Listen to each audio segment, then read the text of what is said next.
Welcome everyone to our fortnightly podcast called Credible Talks.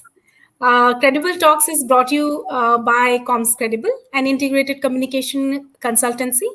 Through this podcast, we are trying to build a credible community which thrives on factual information and storytelling that builds trust within the media and communication ecosystem. Today, we are extremely delighted to welcome Mr. Prashant Nanda, a senior journalist with Mint. He covers education, labor market, and skill development. He's also a speaker on these subjects and related issues on these topics at various platforms. Once again, let's welcome Prashant Nanda to our Comms Credible podcast. Thank you, Neena, for inviting me. It's a pleasure to be with you and with your team. Starting with today's session, we would like to discuss about how can communicators work with journalists to collaborate on data-led stories, how data-led stories could make an impact on good storytelling. So first question will be, why is data journalism important? How is it different from other forms of storytelling? See, let me make it very clear. See, I'm not an out-and-out data journalist guy. I'm a politics people journalist who uses data to embellish stories. Data is no more a separate entity in storytelling. It's now an integral part of it. Why we need data, why it is increasing in its importance? Because earlier when we started, or maybe 15, 17, 18 years back, the primary job was to find a story and file a story, whether you are meeting the source at a coffee shop, whether you was. So the information flow was not that much from across the table. In last 18, 20 years, what has happened is the information flow is absolutely abundant. So the role that the journalists now are increasingly using mind and data to decipher what is important, what is just enough data flow that need not be of great use to the audience, to the reader, or somebody who is listening or hearing or reading you. So this you have to data journalism becomes very important because we have just crossed a time when information was scarce. It is now abundant. Now information is absolute. Let me repeat and rephrase myself. Now the information is abundant, and the processing has become a very interesting part of journalism. So what we do with data, we do two things. One is analyze and tell what is relevant, and two, present and put it in context to make the reader realize what is the meaning of it. So these are the two key things that we do. One, analysis to bring sense and structure. Two, presentation, treatment to make the data point speak a story, because data by themselves are dead entities. You need to tell stories through them. So this is why increasingly data journalism is thriving as an independent and separate entity in newsrooms, and also as a integral tool for sincere journalists who want to embellish their stories, not through mere anecdotes, but through the skeleton called data. Thank you. Thank you so much for answering that. I think it is in the present scenario, it becomes very important for to make the data as a lead and then focus on the storytelling, which you've just told us. So now the next question that arises is, what are the key points which one needs to keep in mind while trying to collect the data? So how do you source the data? See, in 2021, as we speak, there's a huge number of the open source data availability is absolutely abundant in its presence. You get data from companies, you get data from the government, you get data from government data departments or the survey wings. For example, you have several survey wings. You have a NSSO, you have Ministry of Statistics, you have Director General of Labor Bureau, the labor bureaus, and then almost all ministries in the government have a data wing, they have a statistics wing. So we get data from there as well, official. Unofficially, there's a lot of surveys that is happening right now, and several institutions are also gradually building data banks. So there's a huge number of, there's a lot of source to source data. Uh, but what is very important is you have to differentiate between honest data and branding and marketing data.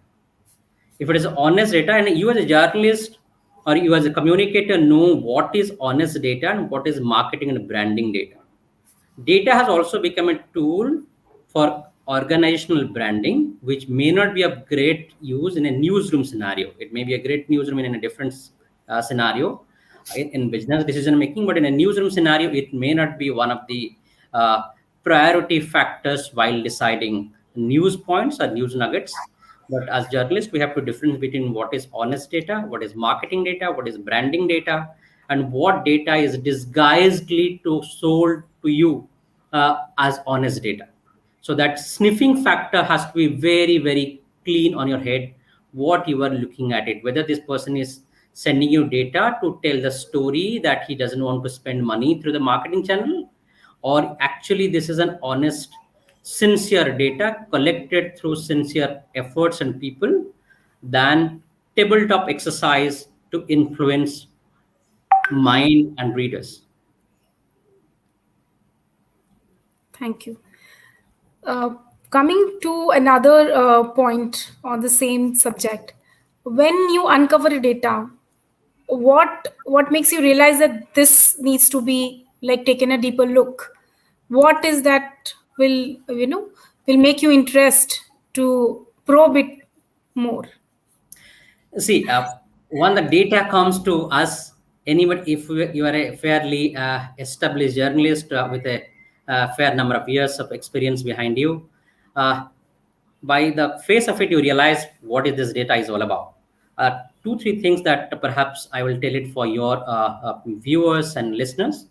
One is that whether this data is whether it has a timeliness, that is the relevance of the data in the present day context, the novelty, and then whether this is adding to the ongoing debate happening in this country, in the sector, in the beat, in your stream, and how this will add value to what you are doing as a journalist. Honestly, I'm just repeating the word honestly because there is a lot of, you'll always find which are not sincere work. It looks sincere, but they are not. So just I'm just repeating that. It may not be a great word to listen again and again, but I'm just repeating just so that it remains in my head as well. But remember one thing: all data. I always tell myself, datas are never dated. They can, if the data is coming today and we are not being able to use it, I am not being able to use it, it doesn't lose its relevance or importance. Why? Because it gives you, even if it is dated, it gives you three things. It gives you background, it gives you a historical perspective, and a future context. For example, if somebody tells what is the meaning of April 2020's employment data in August 2021, then I would simply say this data will show that how the employment market actually suffered or got the first beating as soon as we went to a national lockdown and the economic activities stopped because of this lockdown that was imposed to curb the COVID-19 pandemic. So April 2020 data in August 2021 will give you that perspective, will give you that first head start to see what has happened to India's employment or the job market or in the broader labor market that we call over the last 1.5 years. That data may be piecemeal at times, comprehensive at times, but it never loses relevance in a news point of view, in an academic discussion point of view, or an expert policy making framework. That's quite interesting points that you have just data never is, it's never dated, and it gives a background, the historic the history Perspective. behind it and the perspective. and the future context to it. Yeah. So coming back, on the collaboration for, when how do you foster it? So the foundation work requires for journalists to foster collaboration for their stories. So how do you ensure that? See, for any journalist, I think relationships are perhaps paramount, because nobody gives you stories in a plate. uh, Anybody who is giving you a story in a plate is not giving you a story but it's a PR piece. When I say PR piece, it's not for any industry specific. It is actually could be a publicity piece disguised as news piece. So a relationship will always help you to get a little bit more information, to dig little deeper, to get little bit of context and the why part of it. Every story has a news nugget. It's a why part of it, and the what its implication will be. When we were young, we used to follow a pattern called uh, news background and impact in our newsroom long time back. That actually, and we used to give in almost all important stories, you used to have a small box in which you say what is news, what is the background, what is the impact. That some of us who started quite early in Mint, uh, it is ingrained in the head. To be honest, a lot of credit goes to the editors, to the seniors during that time. Don't want to take names, but a lot of people are there. Uh, but this news background and the context or the implication, they're the very essence of storytelling. Than somebody telling you something on the face, then you write it and it makes a bland story, and the next day it is completely dated. Nobody wants to read it, and Indeed. at max a samosa wala will use it to pack his samosa and sell it to somebody in the pre-COVID time. So relation, That's so relationship is very important. Relationship is built on two pillars. One is trust.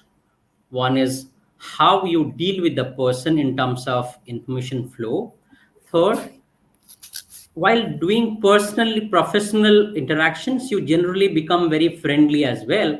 Mhm. But that friendly doesn't mean that you are doing a favor or that person is doing a favor, but you understand the other person where he or she is coming from in both side of the table, whether it is a government source, whether it is the corporate source, whether it is an academic source or it's an expert, anybody.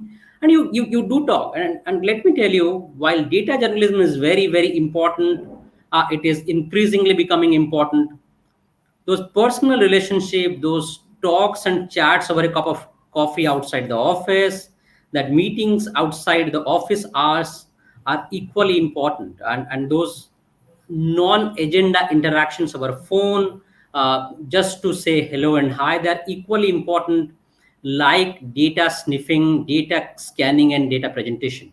uh, because you know what is the story, but sometimes what happens when you talk to people, to your sources, they tell something that actually strikes in your head, and you start thinking, boss, this person has given me a story and I need to process it. And you as a journalist start processing that. It may take 5 days, 3 days, 2 days, 1 day, or even sometimes 15, 20 days. But that processing part starts from that single sentence, and you start probing backward and building on that story to tell a better story when you are ready, and the office is on your side. So relationship is absolutely a two-way. It's something to be valued and something to be cherished, and you should never take relationship for granted. Whether it's a professional, personal, anywhere, it is very very important that you respect each other's point of view as well.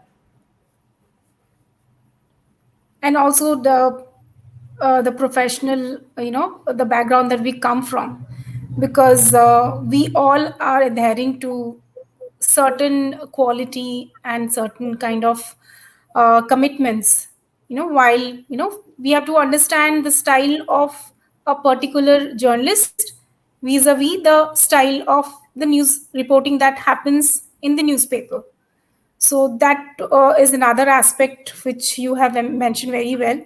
And the other thing is that all during all these kind of informal or formal conversation which happens, I think there are certain talks which happens for certain kind of trend stories also, like a particular trend which might not be looked at in a, it will be in a different way.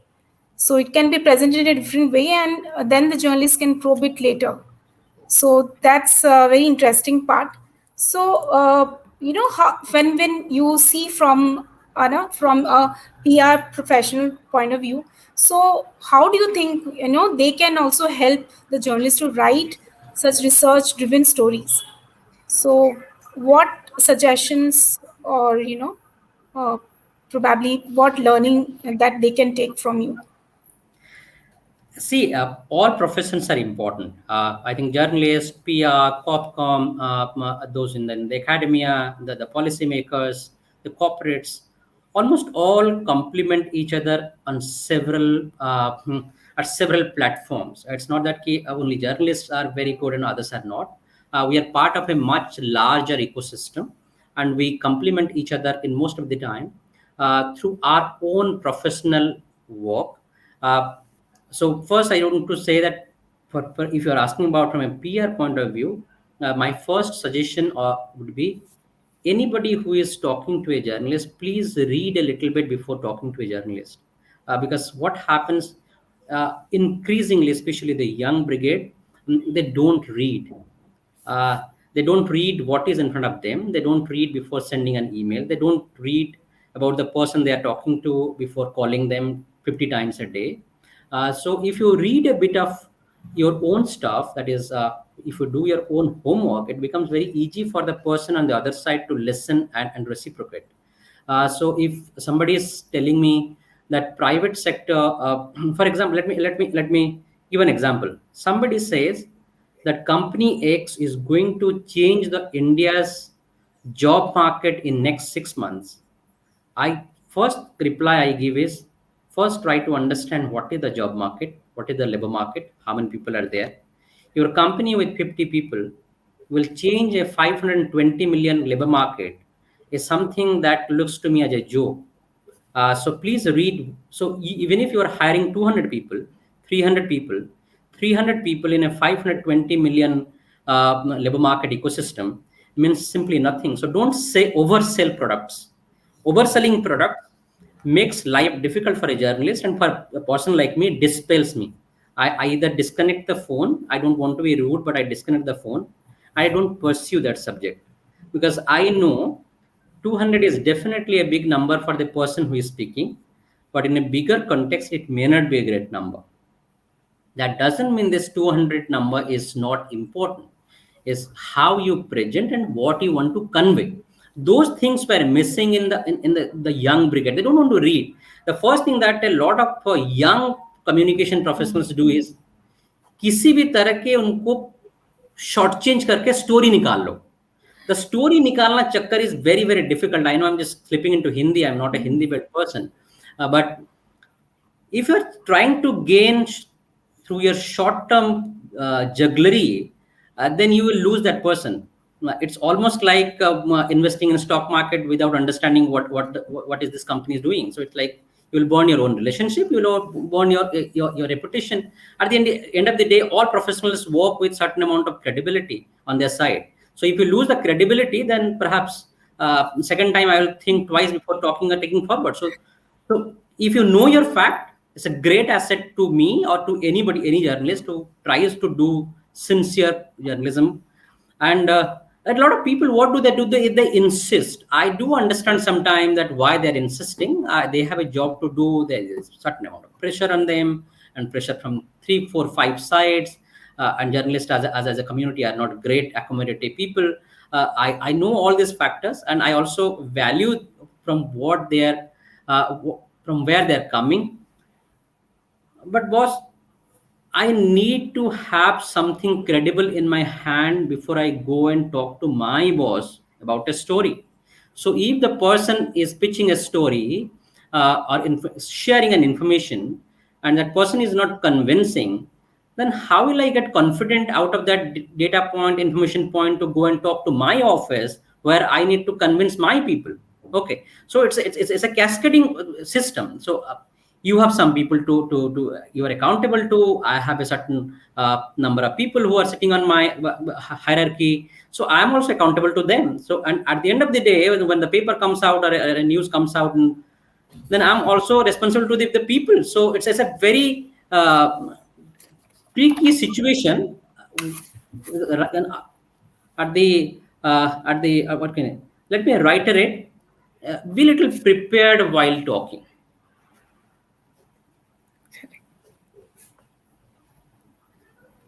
I know what you mean. I as a person, I know you for from a long time now.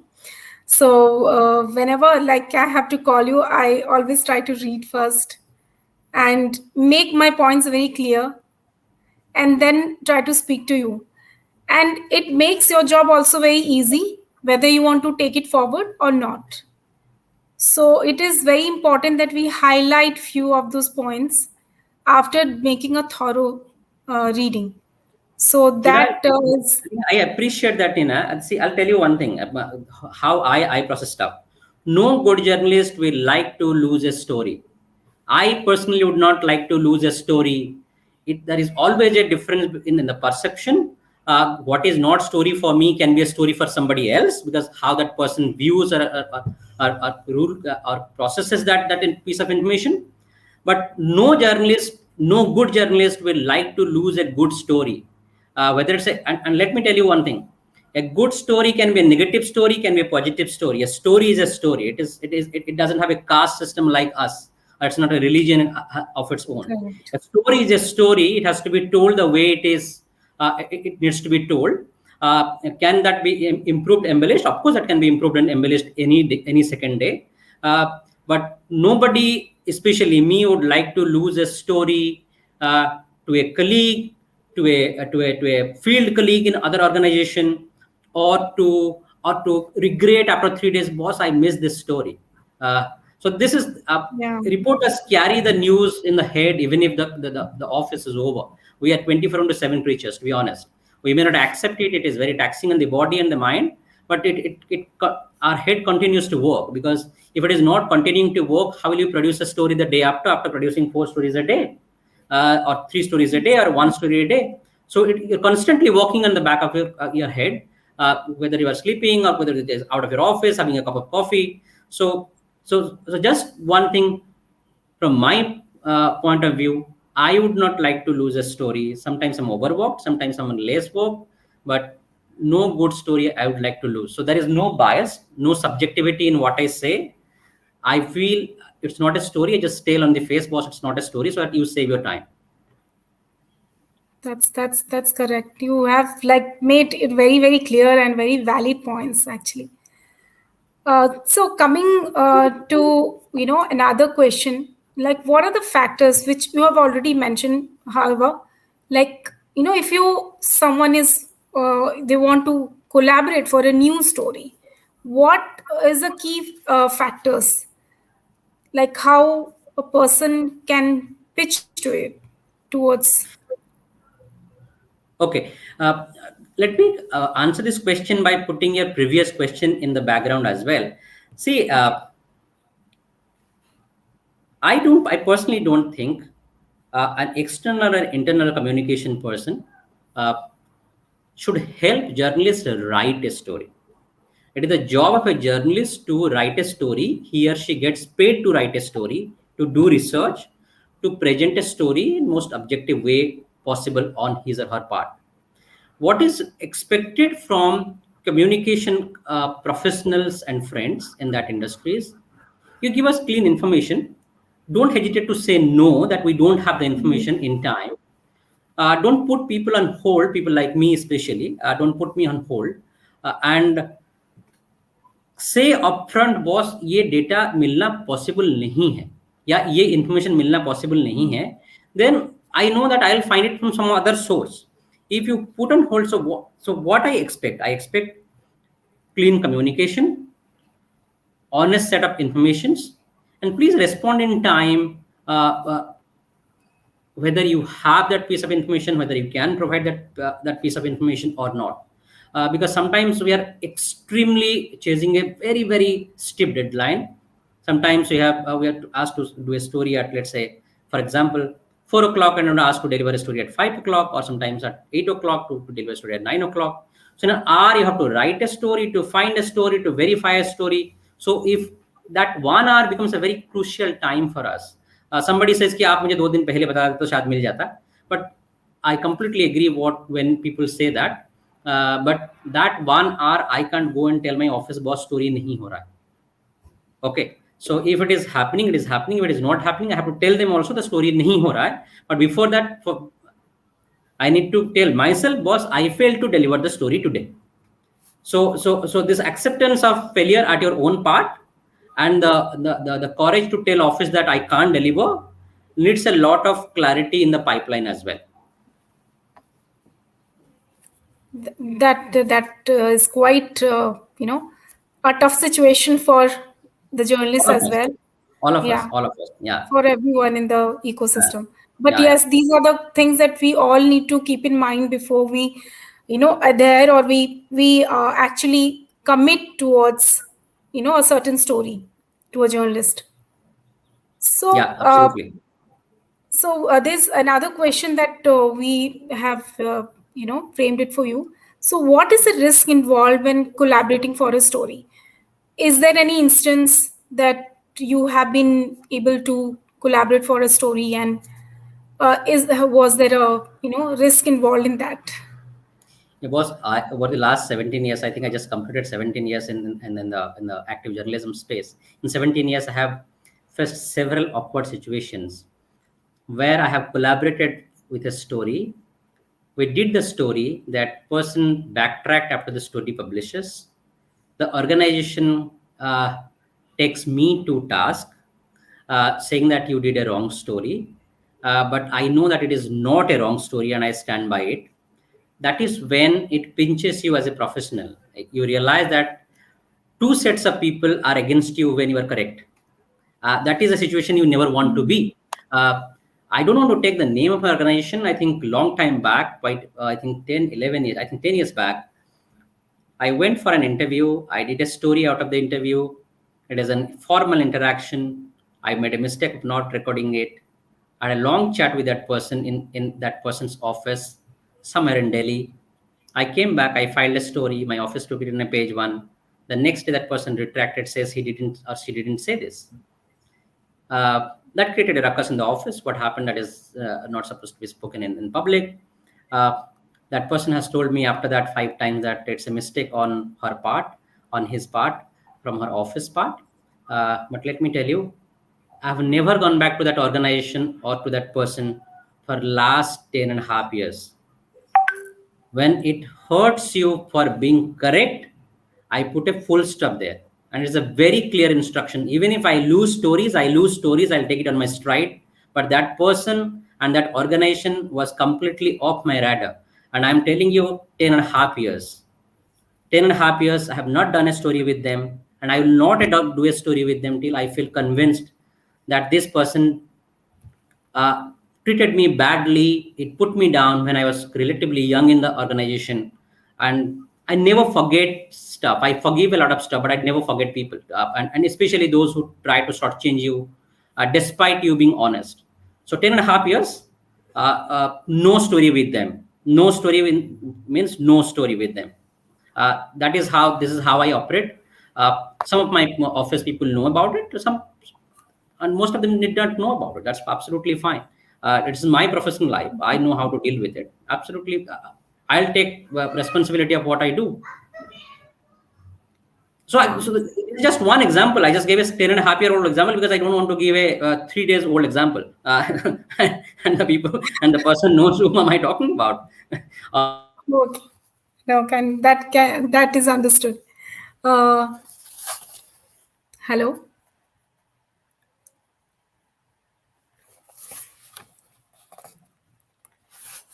I think Prashant made a very good point.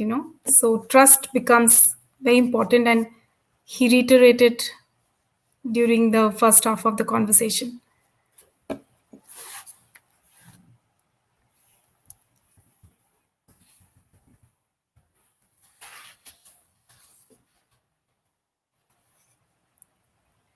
Yeah, I think we have lost the internet over here. And another thing I wanted to tell the readers, the our viewers, that please send your questions, and we'll be able to take it forward in our our trail, which will be there on the LinkedIn. So Prashant or someone in our team will be able to take it.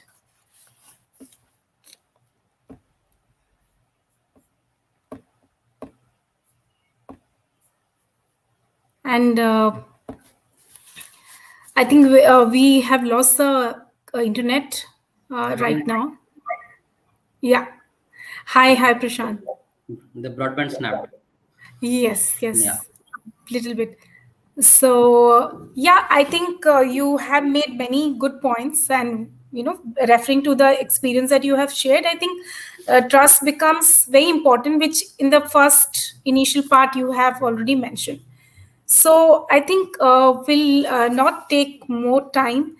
Just one last question I would like to ask, which is very important. So, how will digital transformation help create more opportunities for data-driven stories, which is also our topic for today? So let's end up with that one last question. See, digital, the adoption or integration of digital in news operation has created more opportunity and more people to come and become journalists, even if they are not professionally trained. That's a good sign, because a lot of people, a lot of experts have started their own ventures. They start writing good stories. They write a lot of perspective, a lot of opinions. They're a great source of information as well for some of us. So the opportunity of getting into a story has increased significantly, and with that there is also a fear, that the fear is when you do too many things and too much things, you get lost in the den. uh, you may actually end up doing less credible work, which is more in volume and less in quality. So online journalism will need to figure it out whether it wants to chase numbers or chase quality. It is actually is a very tough question. It's a big dilemma for many of us. Somebody says a old school, new school thinking process. But boss, journalism is journalism, whether it is online, print, or TV, or anywhere. It needs to be credible. It needs to be good. If it is only to have eyeballs or to get headlines, I'm not very sure whether this will survive or this will create a big problem for the community, especially the media community. So this is something we all need to figure it out, how we want to deal with that situation. But I know there's a lot of other factors involved in it. I don't want to go there, but good journalism should thrive. It's good journalism like Test cricket. It must thrive and it must thrive well. Yes. Thank you so much, Prashant, today for your very insightful session we had today. So you made it very clear and very, you put a spotlight on a lot of things that, either especially for the young generation, newbie who are coming, I think it will be great learning for them. While how to do to approach a journalist, also how to homework on their own, and also have the responsibility of giving credible information to the journalist. I think that becomes very important for everyone in the ecosystem. So thank Thank you. you Yeah. so much again. Yeah. So Thank you, we Nina, for calling. Yeah. Yeah. I yes, think we should continue. Yeah. I think one last thing I will just add to that. Our viewers will also be sharing their questions once this goes on live. So see if you could, answer some of those questions. It will be on the trail of that post.